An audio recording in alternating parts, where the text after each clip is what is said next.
Hello and good afternoon. My name's Don Arleth and you're watching World News coming to you live from Warsaw.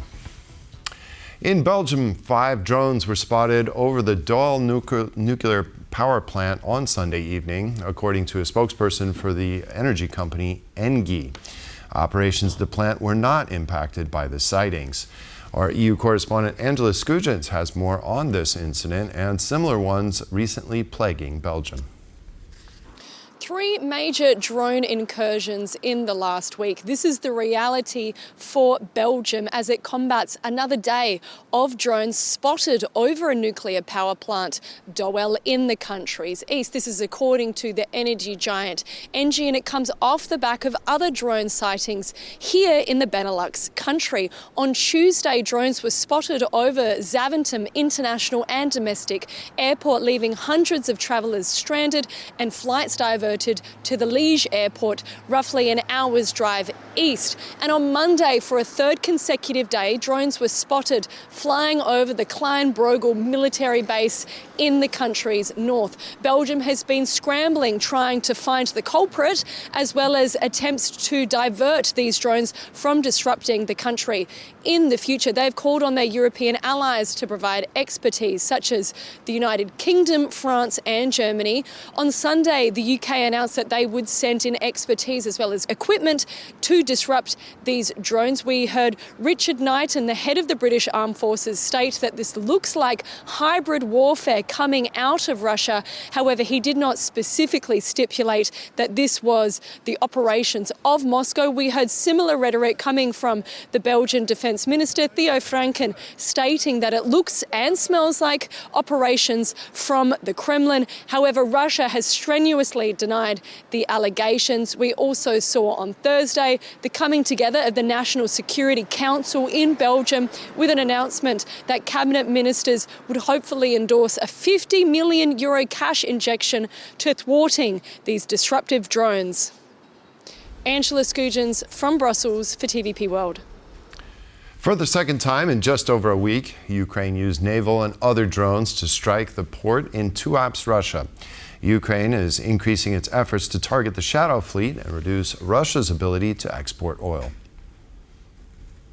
A fire erupted in the Russian Black Sea port of Krasnodar Krai in Tuapse following an overnight drone attack by Ukrainian forces. It was part of a larger offensive that consisted of over 70 drones, the Russian Defense Ministry stated. The port is a key exchange hub that handles oil and petroleum products, grain, fertilizers, and bulk cargo such as coal and ore. The attack was not the first strike, as the port was hit by Ukrainian drones a week ago, prompting action from the Russian government that decided to stop fuel exports from the hub. As Russia steps up its attacks using ballistic missiles, Ukraine is pushing for tougher measures on multiple fronts.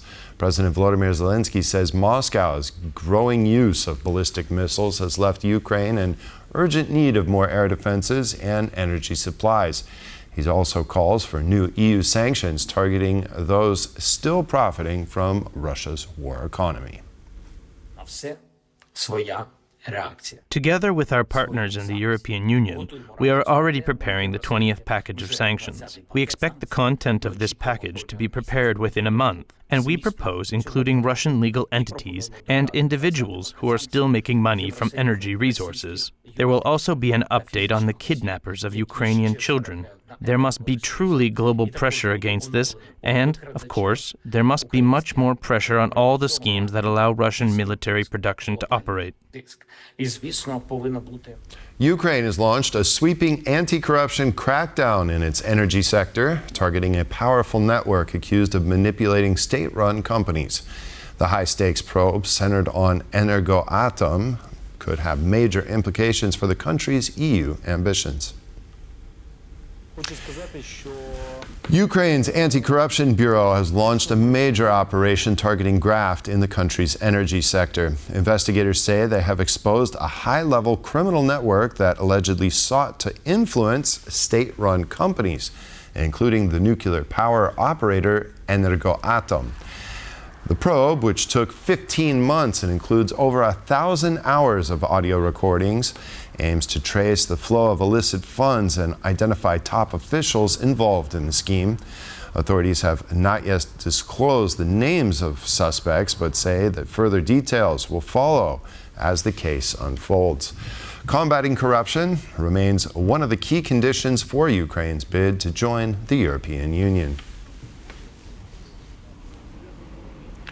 Donald Trump's decision to give Hungary a one-year exemption from Russian energy sanctions is not helpful for Ukraine, but surely does help Moscow to continue its war efforts, says John Sweet, a retired military intelligence officer and co-founder of Interp 360, in an interview with TVP World. He certainly does, but he also panders to the president. He tells the president what he wants to hear.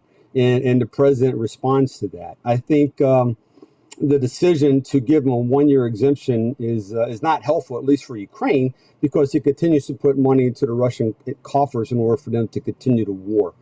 So from that perspective, it doesn't help. But again, the president is trying to come to some sort of resolution. He thinks maybe that the best course of action would be to try Orban. And Orban obviously is an apologist for Russia. He likes the cheap energy. He's going to lobby for Russia. Now, I don't believe the majority of European allies feel the same way towards him as President Trump does. But nonetheless, that was the outcome of the meeting 2 days ago there in Washington, D.C. Over 50 people were injured in Slovakia after two trains collided on Sunday.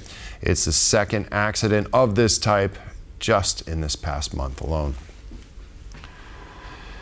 The crash took place near the Slovakian capital Bratislava on Sunday. One train hit the back of another, injuring dozens of passengers. Over a dozen people were taken to the hospital. According to the Slovakian Interior Minister, around 800 people were traveling on the trains at the time of the collision. It is the second rail accident in Slovakia in the past month. Another collision of two trains took place in the eastern part of the country on October 13th. 91 people were injured in that crash. Iran is facing its worst drought in decades. With rainfall at record lows and major dams nearly empty, authorities called on citizens to save water as the crisis deepens. Iran is facing a devastating drought. The country's 5 major dams are at critical levels, with one completely empty and another at barely 8% of its capacity. It is very serious. The country is now in its 6th year of drought.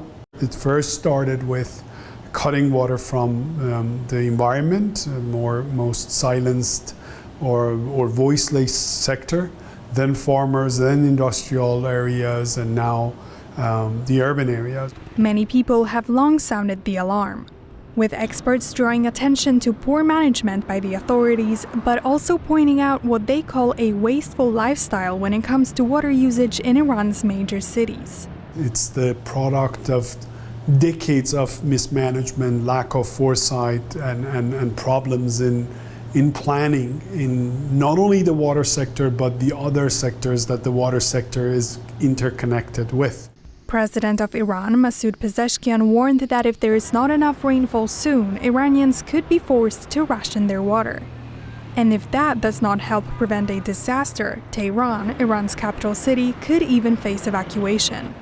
However, experts are skeptical of this approach. Those discussions of relocating the capital or evacuating Tehran are unfortunately slogans that can be misleading and even create a lot of fear and stress for the public who are already very confused about what they need to do. The situation remains dire, as according to forecasts, no rainfall is expected in Iran over at least the next 10 days. The end to the longest government shutdown in the history of the United States is finally, could be in sight. The U.S. Senate has narrowly advanced a compromise bill which ensures government funding through January 30th. Now the bill goes on to the House of Representatives for approval. The funding bill passed in the Senate on Sunday with the minimal required majority of 60 votes. It prohibits layoffs in federal agencies until January 30th and ensures back pay for all of those federal employees who have not received paychecks due to the shutdown. The agreement, however, leaves out health care subsidies to help lower-income Americans pay for private health insurance.